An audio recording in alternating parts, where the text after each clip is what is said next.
This is an iHeart podcast. Guaranteed human. Do you ever wish your office felt better? Buzzy Space designs furniture and acoustic solutions that make workspaces more comfortable, more creative, and more fun. If you need a quiet corner to focus or a collaborative space to brainstorm, Buzzy Space has you covered. Head to buzzy.space to check out their innovative solutions and make your office a place people actually love coming to. That's BUZZI.space.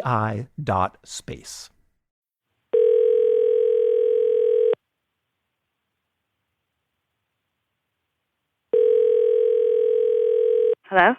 Hey, do you have a copy of TV Guide? No. No. Why? I can't find my copy, and I was wondering what was on TV.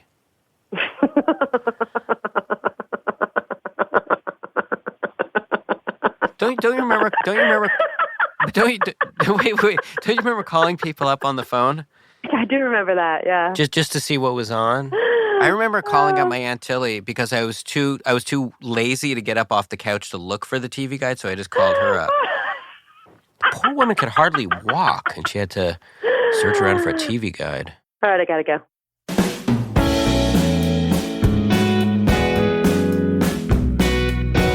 From Gimlet Media, I'm Jonathan Goldstein, and this is Heavyweight. Today's episode, Christina.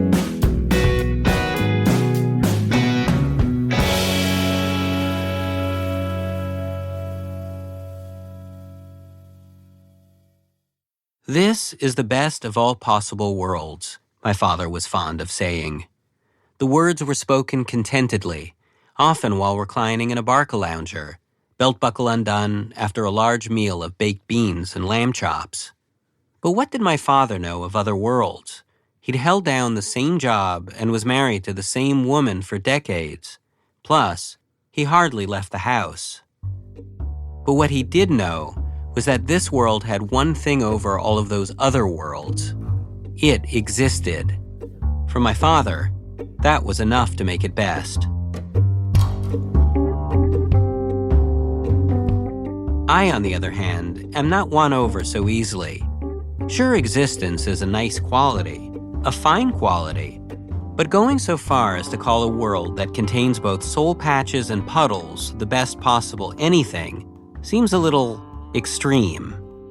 And so imagining other worlds, the same, only better, is just too irresistible, in spite of the pain such thinking inevitably invites. Why don't we start from the beginning? Okay. This is Christina, and like me, she knows this world can use a few tweaks. Overall, she says, her life hasn't been a bad one. It's just not the one she was meant to live. She's worked as a waitress, a receptionist, as a home care worker, the kinds of jobs you do, but not necessarily the kind you dream about. Lately, she's been helping run her husband's company. It's a disc golfing backpack company. Say that again. It's a what? Disc golf backpack What is company. What is disc golf?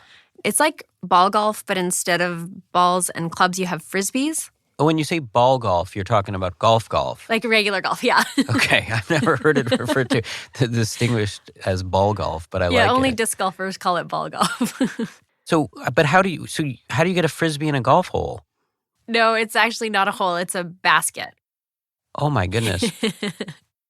Before she started pining after better worlds, Christina was focused on just one, the world of small-town Western Canada. I lived with my mom. She was a single mom. My dad left when I was around 1. And my mom was diagnosed with schizophrenia. Christina was just a kid, so a lot of it's now fuzzy. But she remembers bits of things. Her mom going off her meds and beginning to hear voices. Her mom waking her in the middle of the night and saying they had to leave right away. She remembers running with her mom down dark streets. She started becoming violent, and she would just, hit me with the phone handle. Or this one time she came after me with a high-heeled shoe. There's no food in the house. She wouldn't do laundry. Like, the dirty clothes would pile up in the living room. Like, I remember this massive mound of dirty clothes. And I remember this kid made fun of me for having dirty pants. And so I started stealing clothes just so I could have clean clothes to go to school. When you're a kid trying to survive on your own, the unthinkable can start to seem normal. To escape her house, Christina took a job caring for 2 boys not much younger than herself. She became a 12-year-old live-in nanny. So I ended up moving in with this family and looking after the boys. They paid me a little bit, and I quit school to be a nanny. When she stopped showing up at school, social services removed Christina from the nannying house. But instead of bringing her back to her mom, they took her to a foster home. She was sent to live with an older couple and their grandson. They lived on the fancier side of town in a house decorated with candle holders and decorative pistols. The foster mother was a woman named Isabel. Her grandson, David, was the golden boy who could do no wrong. From day one, Christina struggled for Isabel's approval. My foster mother and I kind of butted heads a little bit, or a lot. Although Isabel was only an inch taller, Christina was scared of her. Her foster mother communicated through rules and punishments. She was very strict. If I was 5 minutes late for curfew, I would be grounded for a month. It felt like I was always grounded and afraid all the time and kind of walking on eggshells and, just feeling always really intimidated and scared. I was always scared. And when she got scared, Christina would go silent. As a result, she never once stood up to Isabel.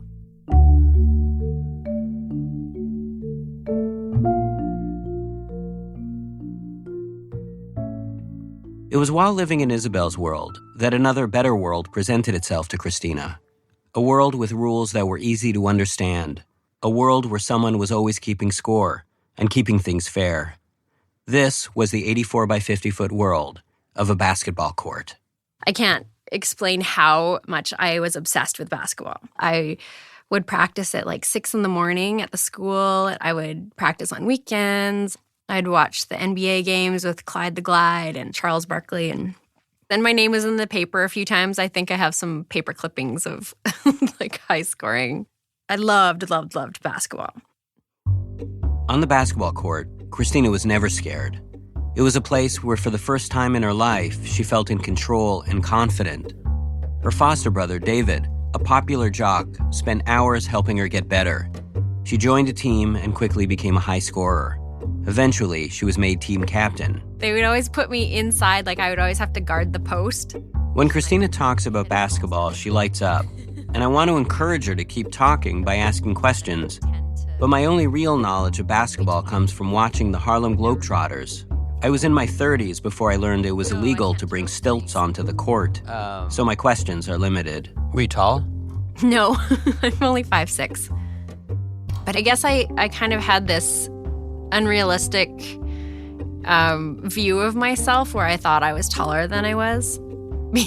Because off court, I was like kind of meek and I'd just follow the crowd and I wouldn't like create any waves. I didn't really have an opinion. But on the court, I was a force to be reckoned with. It was like the only time where I felt powerful.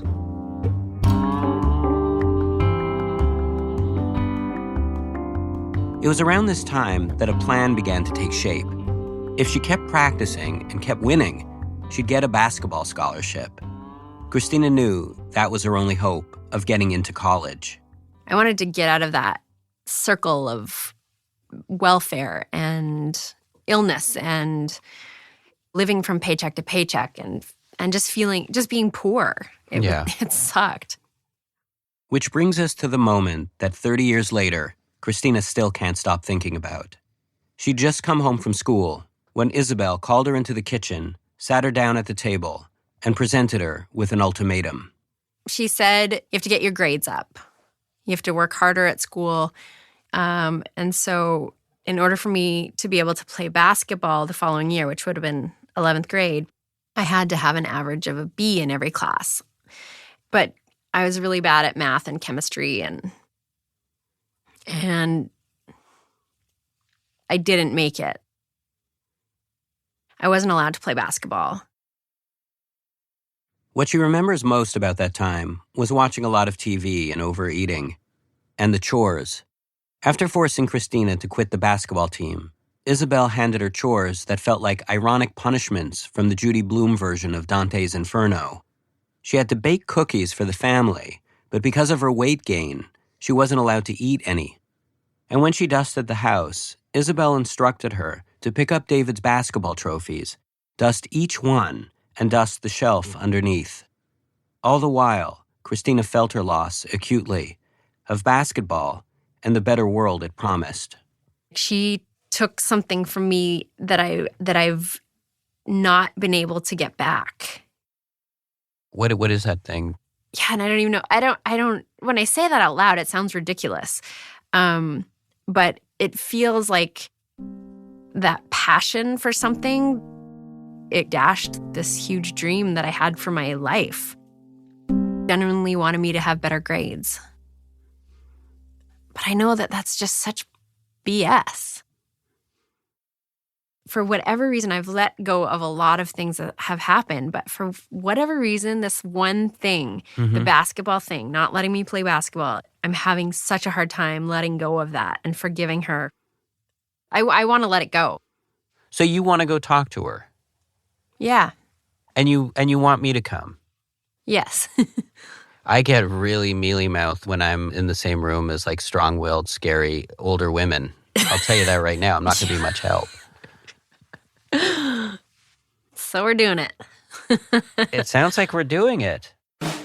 All right. We're going to go talk to that scary lady. After the break, how much mincing can a mealy-mouth mince when a mealy-mouth meets a menacing miss? Who writes this stuff? Yeah, I guess I do. Do you ever wish your office felt better? Buzzy Space designs furniture and acoustic solutions that make workspaces more comfortable, more creative, and more fun. If you need a quiet corner to focus or a collaborative space to brainstorm, Buzzy Space has you covered. Head to buzzy.space to check out their innovative solutions and make your office a place people actually love coming to. That's BUZZI.space. Once I gave Christina my word that I'd help, I approached CEO and Gimlet founder Alex Bloomberg to ask if he could fly me to the British Columbian interior to confront a 95-year-old woman about something she may or may not have said some 30 years ago, to which Alex asked, "Why are you always standing just outside the door whenever I get out of the bathroom?" And I said it was a coincidence, although I might have pronounced it coinky-dink, to be playful. And he asked how long this trip would take me out of the office, and I said a week. And he said to take longer if I needed it. So I was off to Canada. Terre de nos aïeux, une histoire épopée des plus brillants exploits.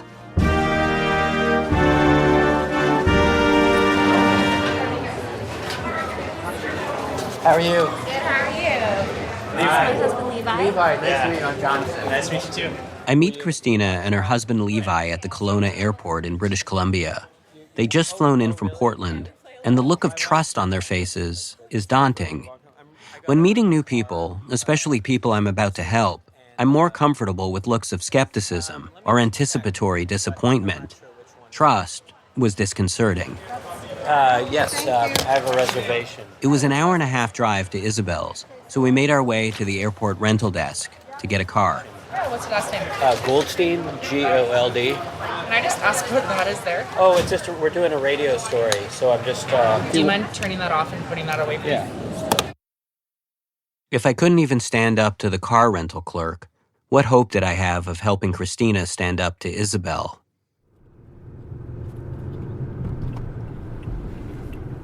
It's hot in here. All of a sudden. It's been well over 2 years since Christina's seen Isabel. She's feeling anxious, so I try to keep the mood positive. I bet the thrift stores are really good around here. Isabel lives on the ground floor of a squat apartment block, mostly inhabited by seniors. We wait. When no one answers, we ring the bell. The door opens. Heard you the first time. I heard you the first time, Isabel says. Christina smiles. In spite of herself, she can't help but get a kick out of Isabel. Good to see you again. Isabel peers up at us from behind her walker. Christina's husband, Levi, makes And introductions. this is Jonathan, Isabel. Hi. Hi, Jonathan. How are you doing? Oh. That "oh" is me reacting to Isabel's handshake, a surprisingly powerful thing that yanks me through the doorframe. Although a diminutive woman with white puffy hair and wire-rimmed glasses, Isabel's just established herself as the alpha. Come on in. Nice to meet you. Nice to meet you, too. Thanks for having me. Come in. Okay. You seem to be doing great. I'm doing not bad for, my age, I guess. Yeah. Isabel's apartment is tidy and dim, decorated with candles that haven't been lit in years. We slowly follow her down a narrow hallway to her living room, where she seats herself in a faded blue mechanized armchair. On the drive over, Christina mentioned that Isabel is legally blind, but I misremember this as Isabel being legally deaf, so I compliment her on how well she's following along. Well, I'm not talking very loud, and you've been able to hear everything, so... I didn't say there was anything wrong with my ears. Right. And you did not. If I've learned anything from my work in the business of forcing people to ask terrifying questions, it was that it's always best to just get it over with.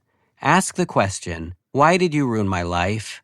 Get the answer, and head back to the hotel bar to eat the juiciest, fattiest T-bone steak that Gimlet Media's $14 per diem allows. But staging is everything. I need to be offhand, subtle.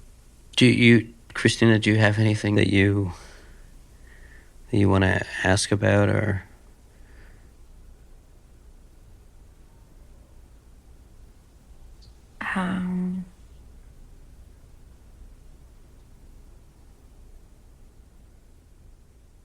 Christina looks down at her hands and tightens her lips.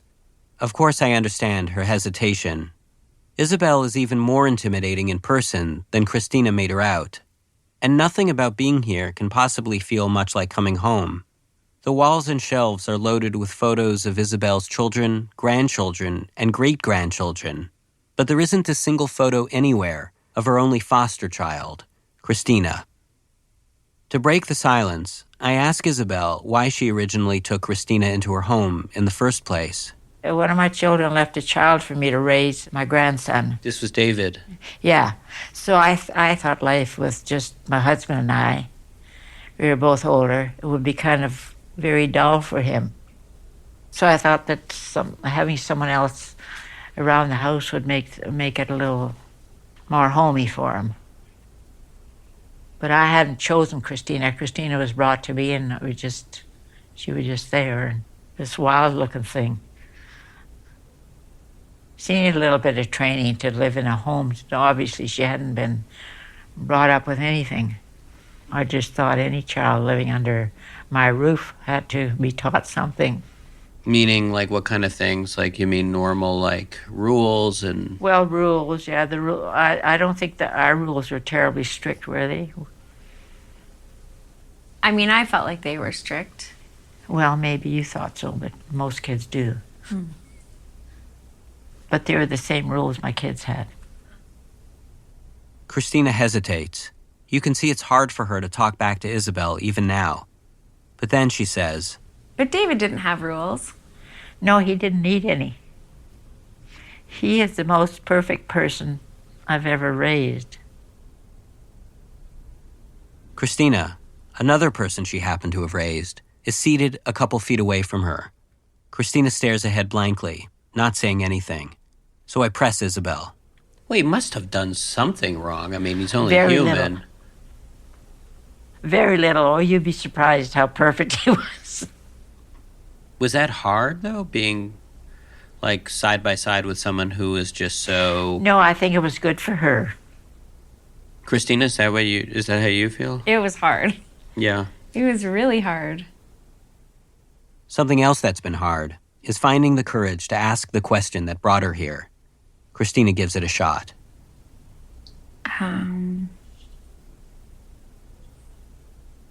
But after some throat clearing, again, she goes silent. Go ahead, ask. I think the one thing that I have kind of always wondered is, do you remember, I think it was in 10th grade, and I had been playing basketball, and you told me that I had to get my grades up or I couldn't play basketball anymore. Do you remember that? No. Okay, so I didn't get my grades up, and I had to quit the team. I don't remember that at all. You don't? No. It was devastating for me. Well, why didn't you get your grade up then? Yeah. I asked Christina if she could explain to Isabel why losing basketball hurt so much. Not without crying. I felt like it was like the one thing that I was really good at. Are you surprised to hear Christina talk about how much she loved basketball? Like, was that something that you knew back then? I didn't know it, no. Did you ever express it? I don't think she did. I don't think so. No, I don't think you did. I think the reason why, it still affects me now is because I didn't fight for it. And how could she have? She never felt like she had the right to stomp her feet, to slam the bedroom door.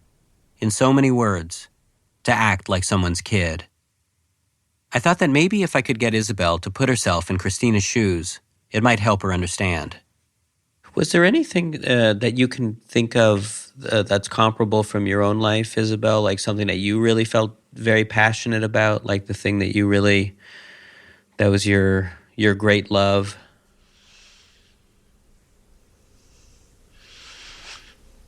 Not really. I always wanted to go to school more than I did. I really wanted a good education, which in the country you weren't able to get. Her father was a rancher, Isabel says, and her mom died when she was little, so her dad raised the kids by himself, and Isabel, being the eldest, had a lot of responsibility. I used to miss school every year when I got to be a certain age and had to herd cattle.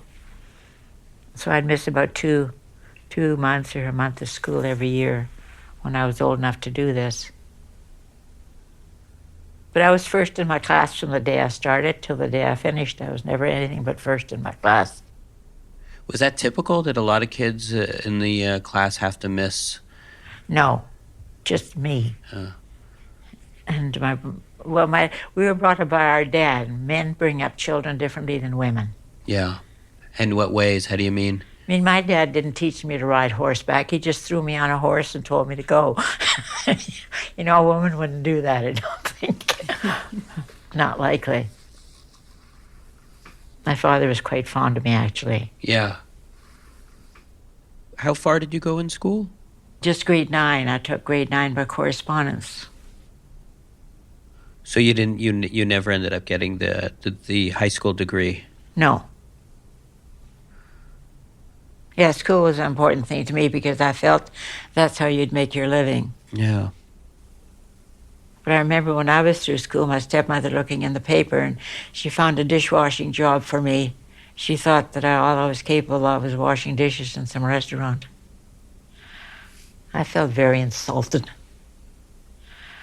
It always surprised me when kids didn't want to get all the education they possibly could. Isabel motions towards Christina.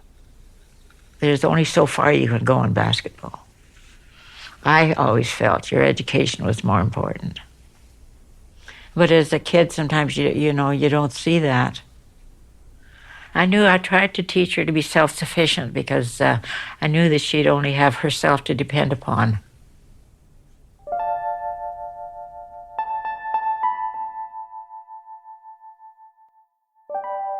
Isabel wanted to give Christina something she never got herself, a good education.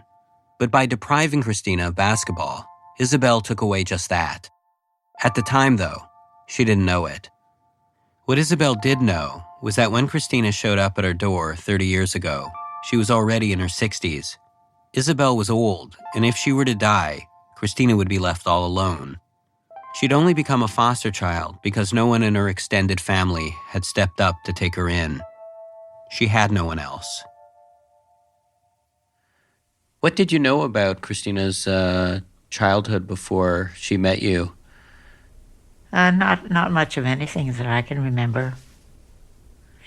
Like her mother was mentally ill. I guess he knows that, does he? Mm-hmm. Yeah. And I lost my mother when I was 5, and my father eventually had a nervous breakdown, so I knew what it was like to live with a mentally challenged person. What was it like? Terrible. It was horrible. You didn't know if someone was going to kill you today or tomorrow, or what the heck was going to happen.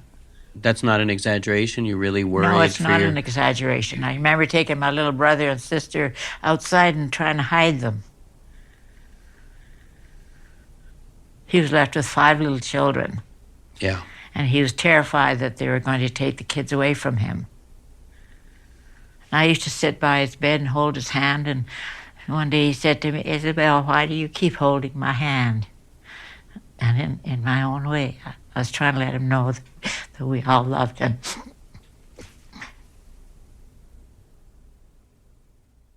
Isabel eventually placed her father in a mental hospital. I admitted him. Wow. And you were how old? At that time, I was about 14. Wow, that's a big burden. Yeah, it was. And I thought, here I am, 14. What the hell am I doing here?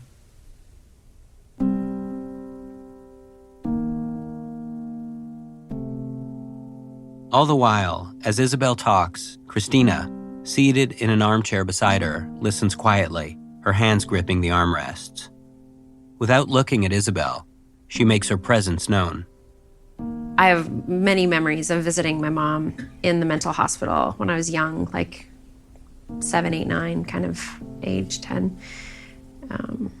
It's weird. It's a really weird experience to go. Knowing that the other people are mentally unstable and could... You can't predict what they're going to do. Yeah, and my mom was, kind of a zombie because of all the medication. And obviously was like sad and upset that she had to be there and wasn't with me. Yeah, I think that's why I was a nanny. Because I could be around kids and have a childhood with all these other children. Yeah, well, that's what I did. Mm-hmm. I grew up with my own children. That was my childhood. Yeah. I'd play with my children just like I was one of them. Yeah. Yeah, I did the same thing. One day, one of the neighbors looked at me, one of the little girls, and she says, "How old are you?" The subject back to basketball. How much over the past 30 years Christina's fretted over Isabel's decision. Knowing this now, I ask Isabel, would you have done things differently? Oh, I wished I had known more about it at the time, but I still have no regrets about it. It's as though Isabel just doesn't understand what the word regret means, so I offer a working definition. If we were to set off in a time machine where we could return to that time and Christina were to say, well, I know what you're saying, but frankly, I don't know what I'd do. I really don't. It would depend what kind of a mood I'm in. If you were in the mood that you're in right now. I really have no idea. I could give you a lot of BS and tell you how good I would have been, but it wouldn't have been the truth. I think like a lot of people would just give Christina the BS. Yeah. I don't do that. I usually tell the truth. Like most, I can lie upwards of 10,000 times a day. It helps ease the friction of getting through life. People ask how I am, and I say fine. Does this jumpsuit make my ass look fat? And I say no. And so on, lying all the day long until bedtime, at which point I'm not sure the lying stops. I can probably lie in my dreams. In other words, I hold lying to be the greatest gift God gave to man. But even with all of our lies and best intentions, we still can't escape hurting one another. I don't think Isabel is a cruel woman, but I do think she knows that hurting people and being hurt is the price one pays for being human. There was nothing out of the ordinary in our lives, but just, even ordinary lives are quite upsetting sometimes. The decision that was made when she was younger, it wasn't the right one. But how many wrong decisions are made as we go along? Regretting something is a waste of time. You move on. Find something else to be passionate about.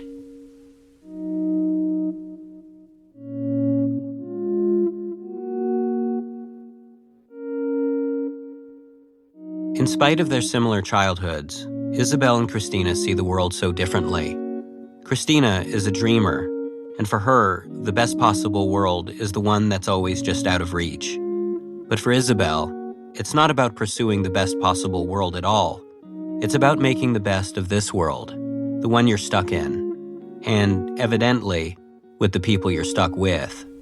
I wouldn't look after her if I didn't care about her. It would have been different, I think. But I was interested in what she did and how she progressed. I wanted her to do well at school and do well at everything, and I was very proud of her when she did. She was with us a long time. Couldn't get rid of her. I'm just kidding. Isabel pauses, and then she says appraisingly, She deserves a good life. I do have one. Good. And I think it's better because she had some stability in it, which I feel she got in my house.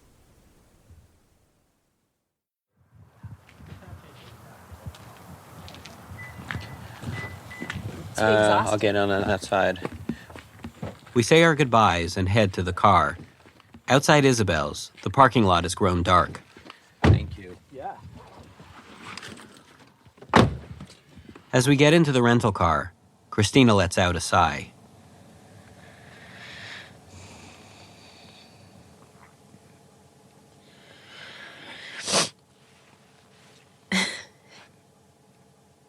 Well, so how did you feel about that?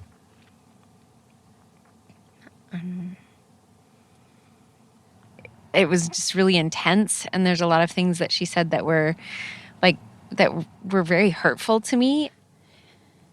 It's like she affected me tonight, but not in the way that she used to.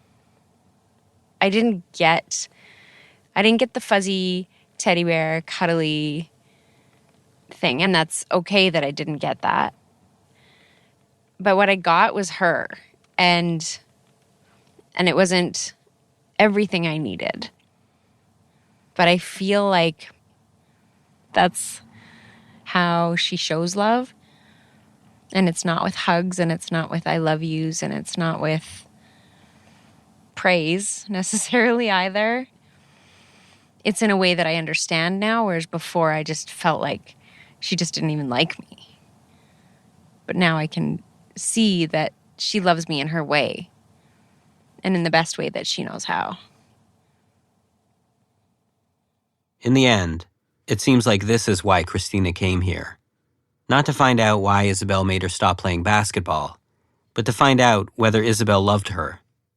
And in her tough, straight-shooting, slightly scary way, it's pretty clear she does.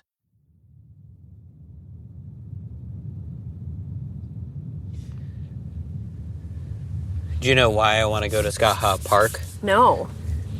It's a surprise. Uh-oh. It's not a big surprise. The next morning, before heading home, I take Christina and her husband Levi out to a nearby park. I'm nervous. What it is? I don't know. I have a paper bag I've been carrying with me since Brooklyn. It's a good thing you're wearing running shoes. When the anticipation reaches its zenith, I reveal to Christina and Levi what's in the bag.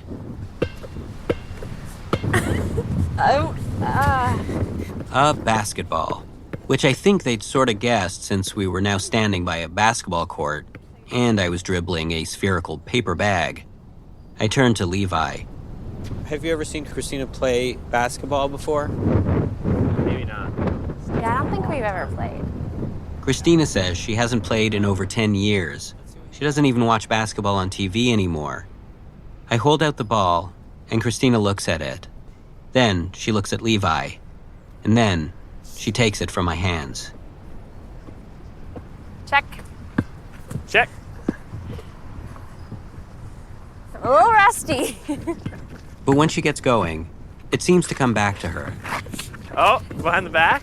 A little behind the back. Little spin move. Oh, behind the back again. Oh, shoot. Oh, and it goes. What do you got? What do you got? Trash talking, calling her own shots, driving hard to the basket.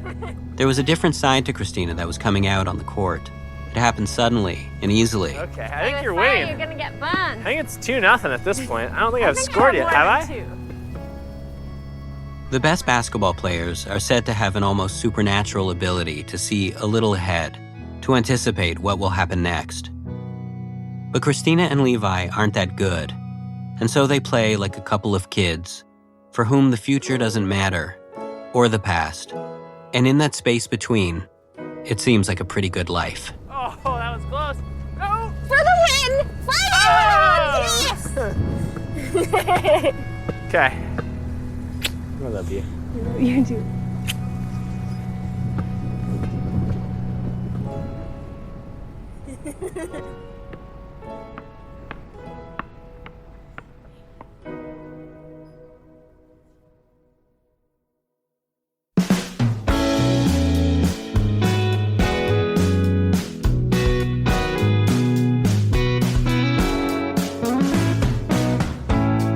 Now that the furniture's returning to its goodwill home.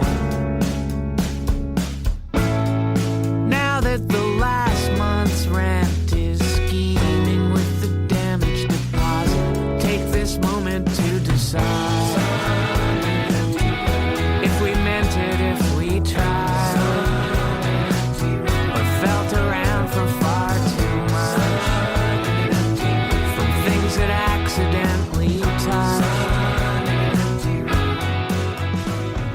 Heavyweight is hosted and produced by me, Jonathan Goldstein, along with Kalila Holt.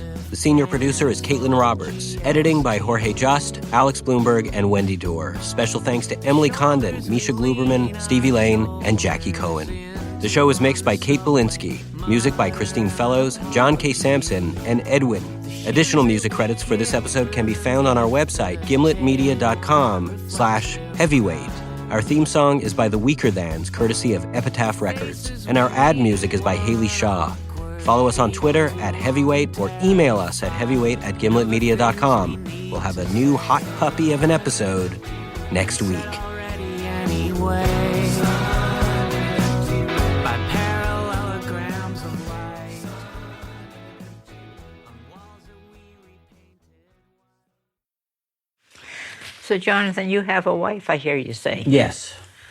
Yeah. Can't keep looking you over, can I? I'm just I kidding. think I probably look best from your perspective. I think it's a good look for me. It's kind of blurry.